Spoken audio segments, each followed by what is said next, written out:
She laughed. You'd never leave me. You're too nice. I smiled. You're right. I am nice. Then I nicely packed her things, nicely called her mom to pick them up, and nicely started my dating apps. Her confidence vanished when she saw my Hinge notifications.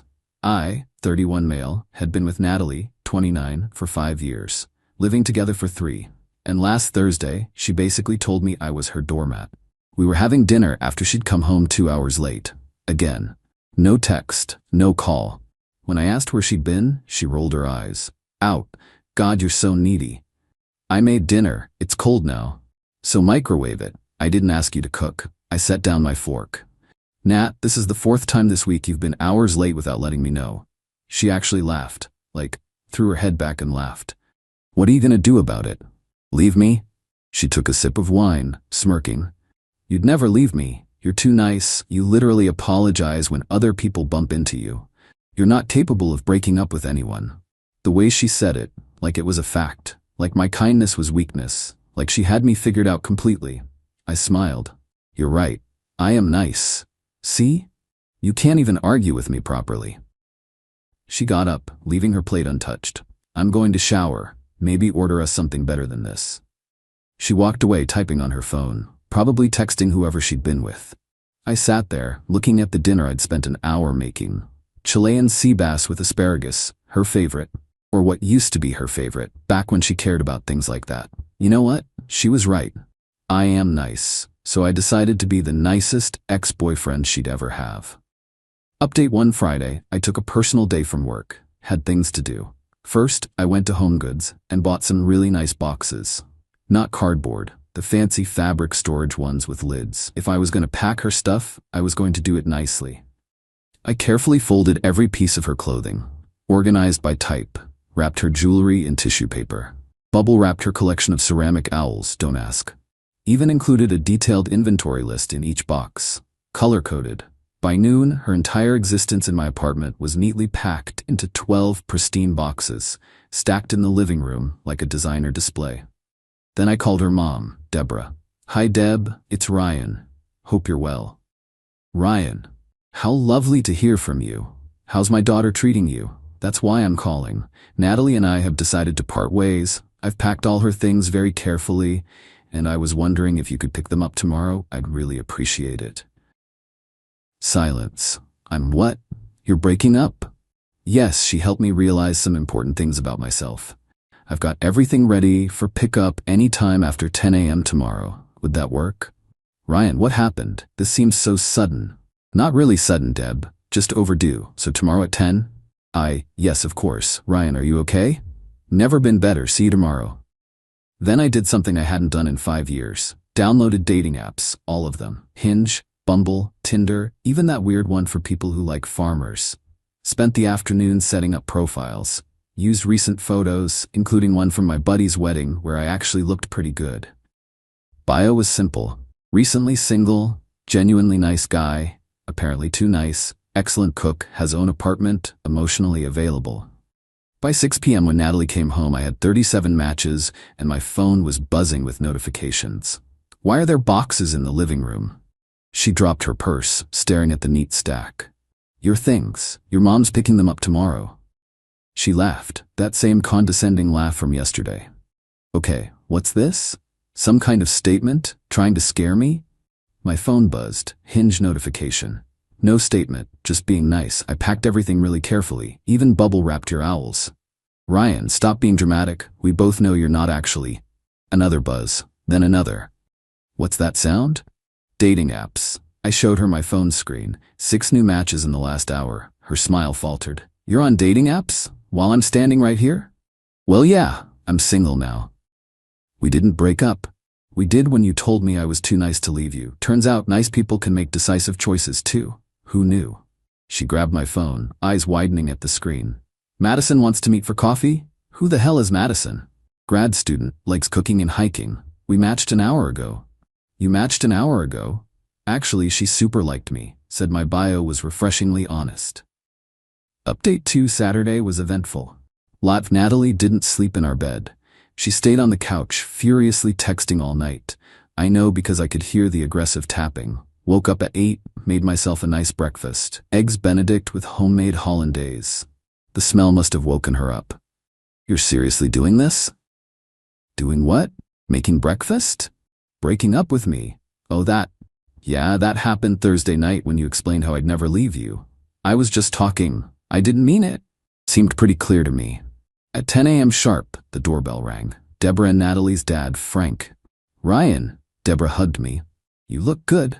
Thanks, Deb. Lost some stress weight recently. Frank shook my hand. These all her boxes? All labeled and inventoried. Fragile items are marked. Natalie came storming out of the bedroom. Mom? Dad? Tell him he's being ridiculous. Deborah looked at her daughter, then at the boxes, then at me. Why would we do that? Because he's breaking up with me over nothing. He says you told him he was too nice to leave you, Frank said, picking up a box. That doesn't sound like nothing. It was a joke. Jokes are supposed to be funny. Heh, I said, helping Frank with another box. My phone buzzed. I ignored it, but Natalie didn't miss it. Another dating app notification? Her voice was shrill. Probably. Madison and I are planning coffee for tomorrow. Tomorrow? Deborah raised an eyebrow. You're already dating someone else, Natalie? No. He is. Well, he's single, Frank said, carrying boxes to their car. Man's allowed to date. The look on Natalie's face, like she'd been slapped with a fish. While we loaded boxes, Natalie tried everything. This is so immature. We have 5 years together. You can't just throw us away. I'm not having this conversation in front of my parents. Finally, everything was loaded. Ryan, Deborah pulled me aside. I'm sorry about my daughter. She's been spoiled by me, by you. This might be good for her. No hard feelings, Deb. Take care. As they were leaving, Natalie made one last attempt. Fine. Be single. You'll come crawling back when you realize no one else will put up with your boring dinner dates and your stupid meal prep Sundays and your... Actually, I interrupted, Madison loves cooking. We're doing a cooking class together Tuesday. The car door slammed so hard I thought the window might crack.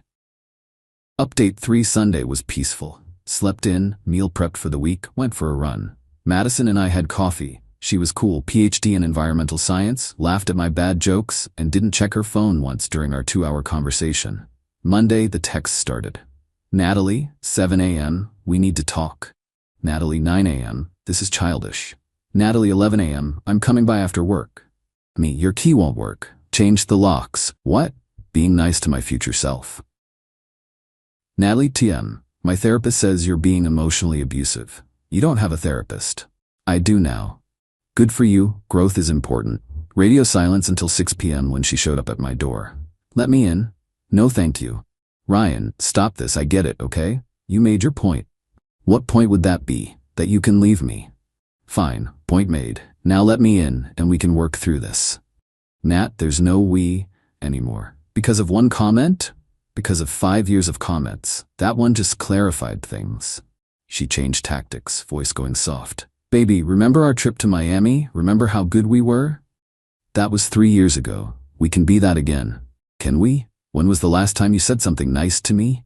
She opened her mouth, closed it, opened it again. I say nice things. Name one. I told you your haircut looked good. That was 8 months ago, and you said finally you don't look homeless anymore. That was nice. Natalie, go home. This is my home. No, it's not. It never was. You just stayed here. Tuesday morning, I woke up to 52 texts. I didn't read them, just blocked her number. The cooking class with Madison was fun. We made pad thai. She actually knew how to hold a knife properly, which was weirdly attractive. So, she said while chopping peppers, rough breakup. 5 years rough. What made you finally end it? She told me I was too nice to leave her. Madison laughed. Bet she didn't see that coming. Apparently not. After class, we went for drinks. Just as we were leaving the bar, guess who was standing outside? Natalie, with her friend Jess. Are you kidding me? Natalie's eyes went from me to Madison. It's been 4 days. Hi, I'm Madison. Madison extended her hand. Natalie didn't take it. This is who you're replacing me with. No one's replacing anyone, I said. Madison? This is Natalie. Natalie, we should go. She's pretty, Natalie said, but in that way that wasn't a compliment. Bet she doesn't know what she's getting into. Ryan's super clingy, by the way. He'll text you if you're 5 minutes late, and he does this thing where he meal preps every Sunday like some kind of robot. Oh, and he'll want to know where you are all the time. Madison looked at me, then at Natalie. So he communicates, plans ahead, and cares about my safety? Sounds terrible. I almost laughed at Natalie's expression. Enjoy my leftovers, Natalie spat. Actually, Madison said sweetly, I prefer fresh starts. Update 4 Wednesday, Natalie went nuclear on social media. Posted this long rant about narcissistic nice guys and how I'd love-bombed her, then abandoned her. 15 paragraphs of revisionist history where she was the victim of my calculated emotional manipulation. My phone blew up with mutual friends asking what happened. I posted one response. Relationships end. I wish Natalie the best. Then I muted everything and went about my day. But Natalie wasn't done. She showed up at my work. Security called up. Mr. Ryan? There's a Natalie here saying she needs to get her things? She has no things here. She says you have her grandmother's ring? I went down to the lobby. Natalie was there, playing the distraught girlfriend to the security guard. There's no ring, Natalie. You know there is. My grandmother's engagement ring. Your grandmother is alive and wearing her ring. I saw her at Christmas. The security guard's face was priceless. That's not the point. You have my stuff. Everything you owned was picked up by your parents 4 days ago. I have the inventory list you signed. I didn't sign anything. I pulled up the photo on my phone. Her signature, clear as day. Ma'am, the security guard said, you need to leave. This isn't over. It is, though, I said. It really is. Thursday morning, I get a call from Deborah. Ryan, I'm so sorry. She's not handling this well. I can see that. She keeps saying you'll come back, that you're just trying to teach her a lesson. There's no lesson, Deb. We're just done. I know. I told her that. She didn't believe me. Said you were too nice to really end things. That's the problem, isn't it? She mistook kindness for weakness. Yes, Deborah sighed. Yes, she did. For what it's worth, Ryan, I think you're doing the right thing. That afternoon, I'm at the grocery store when I run into Natalie's friend group. They corner me by the produce. You need to take her back, Jess announces. No thanks. She's a mess. That's unfortunate. How can you be so cold? I'm not cold, I'm just done. After 5 years? Especially after 5 years. They tried the full court press, how Natalie was crying constantly, how she couldn't eat, how she'd called in sick to work. She needs to figure that out for herself, I said, selecting some nice tomatoes. You're heartless. No, I'm shopping, excuse me. Update 5 Friday was supposed to be quiet. Should have known better. Natalie created a fake profile on Hinge, matched with me. I only realized when Sophie started asking weirdly specific questions about my past relationships, blocked and reported. Then she tried Bumble with another fake profile. This time as Amanda, who coincidentally loved all the same obscure bands Natalie liked, blocked and reported. By evening, I'd blocked 4 fake profiles across 3 apps. But here's the beautiful thing. I had a 4th date with Madison that night. We went to a comedy show, laughed until our sides hurt. She held my hand during the Uber ride home. So, she said as we stood outside her apartment, your ex seems intense. That's one word for it. Does it bother you that she's stalking your dating profiles? Honestly, it just confirms I made the right choice. She kissed me. First kiss in 5 years with someone who wasn't Natalie. It was nice. Really nice. Got home to find a note under my door. I know you're home, we need to talk. I'll wait. I looked out the peephole. Sure enough, Natalie was sitting in the hallway. I called building security. They removed her.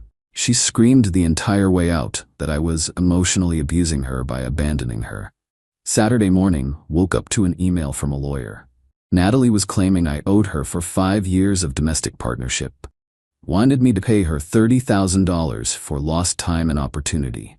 I forwarded it to my lawyer cousin, Tom. He laughed for 5 solid minutes on the phone. She has no case. You were never married, never had kids, the apartment's in your name. This is desperation. Should I respond? I'll handle it. This'll be fun. Within 2 hours, Tom had sent back a response that basically said, lol no in legalese, along with a counter notice that any further harassment would result in a restraining order. The best part? Natalie had CC'd her parents on the legal threat, thinking they'd support her. Deborah called me. Ryan, I'm mortified. We didn't raise her to be this. Entitled? I was going to say delusional, but that works too. Final update. It's been 2 weeks since the nicest breakup I've ever initiated. Last Sunday, Natalie sent one final message through a mutual friend. "Tell Ryan I'm seeing someone new. He's better looking and makes more money." I replied, "Good for her. Hope she's nice to him." The mutual friend said Natalie threw her phone when she read that. Here's the thing about being nice. It doesn't mean being a pushover.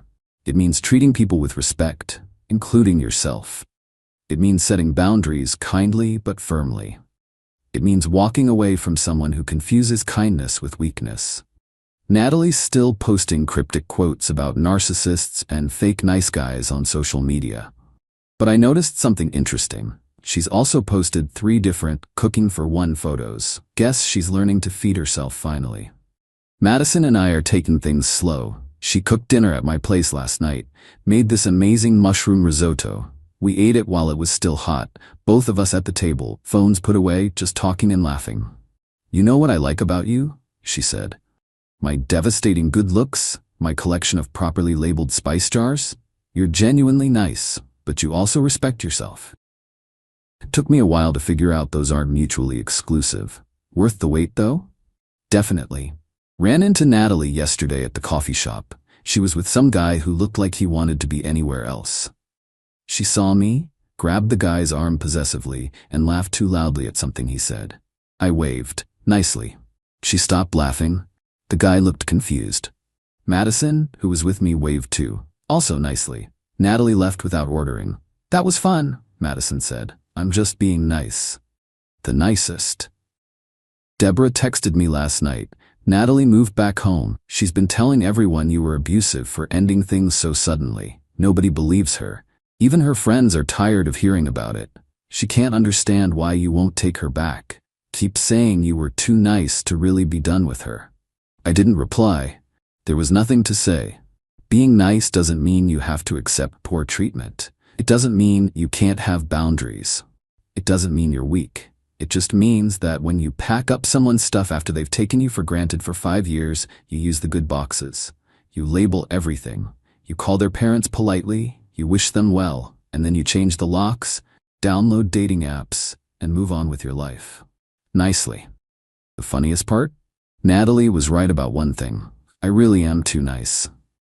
Too nice to waste any more time on someone who saw kindness as weakness. Too nice to myself to stay in a relationship with someone who didn't value me.